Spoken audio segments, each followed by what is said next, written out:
Bien, ça c'était en fait un exercice qui était avant les exercices précédents. Il s'agit d'un exercice qui voulait te montrer quelque chose de très très important, même sans te l'expliquer. Écris les quantités suivantes sous la forme d'une fraction.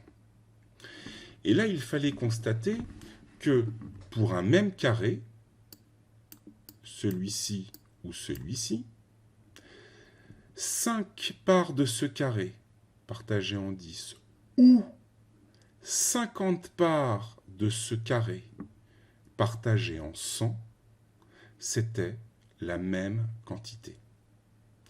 On voit ici que cette quantité-là, par rapport au carré entier, d'accord, que cette quantité-là, c'est la même que celle-ci.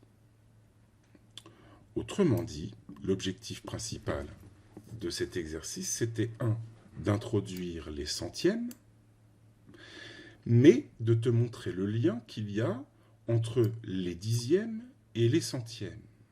Et si tu remarques, et ça c'est très important également, si tu remarques bien, tu te rends compte qu'en fait, 50 centièmes, donc 50, c'est bien 5 fois 10.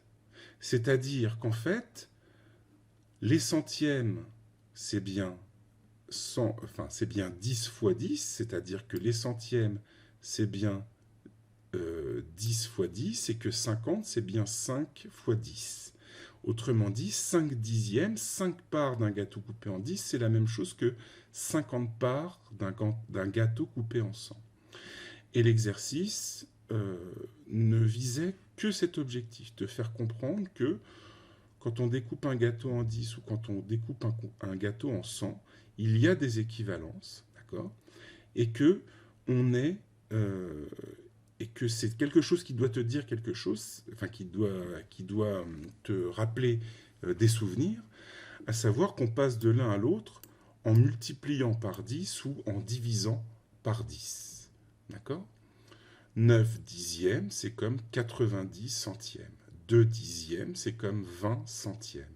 6 dixièmes, c'est comme 60 centièmes. Donc là, c'était pour introduire les centièmes et à la fois de faire voir les équivalences qu'il pouvait y avoir entre des dixièmes et des centièmes. Tout n'est pas équivalent et c'était d'ailleurs l'objectif de l'exercice qui suivait ensuite. Ici, c'était, pardon, pas de cet exercice, de celui d'après. Cet exercice, c'était le même, simplement, je voulais te le montrer autrement, les dixièmes et les centièmes. Donc cette fois-ci, je suis passé d'une représentation en carré à une représentation en rectangle. Ce premier rectangle, dans cette colonne-là notamment, est découpé en 10, d'accord? 5 parts en haut, 5 parts en bas. Je parle de haut et de bas, ça n'a évidemment aucune importance. J'aurais pu colorier les carreaux du bas ou colorier un carreau du bas, un carreau du haut, un carreau du bas, un carreau du haut, un carreau du bas. Ça n'aurait rien changé. Ça aurait toujours fait 5 parts, pour le premier cas, 5 parts d'un gâteau coupé en 10.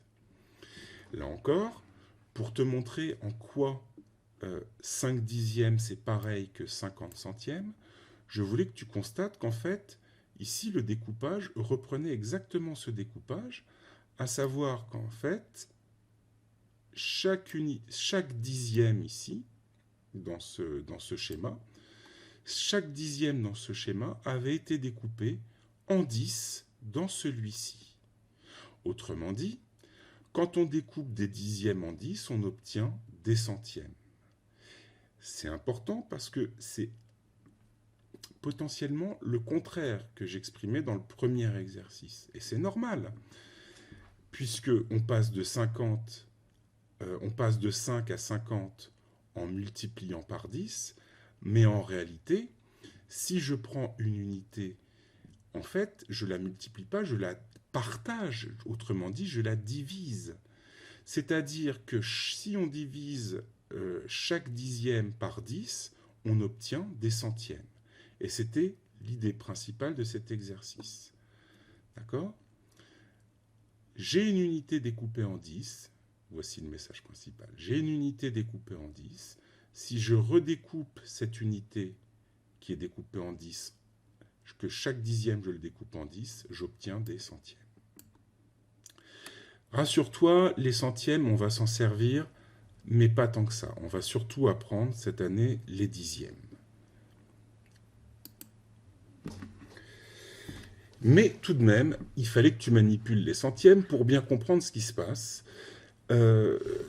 notamment par rapport aux dixièmes, qui étaient toujours indiqués par des traits un peu plus gras, tu le remarqueras. Donc là, l'exercice, c'était, par rapport à l'unité partagée en 100, combien représente cette partie coloriée en bleu? Eh bien, tu pouvais voir que ça, c'était 10 centièmes, ça 10 centièmes, et ça 5 centièmes. 10 plus 10 plus 5, 25 centièmes. Et puis, en calculant ici, 10 centièmes plus 10 centièmes plus 10 centièmes plus 5 centièmes est égal à 45 centièmes. Alors, comme je le disais, on ne travaille pas énormément sur les centièmes cette année, mais il fallait quand même que tu les vois, parce que c'est surtout en CM2 qu'on voit les centièmes, mais aussi surtout les millièmes. Voilà. Donc, on calcule avec des centièmes exactement de la même manière qu'on calcule avec des dixièmes. Simplement, ici l'unité est partagée en 100 au lieu d'être partagée en 10, ou en 3, ou en 4. Peu importe.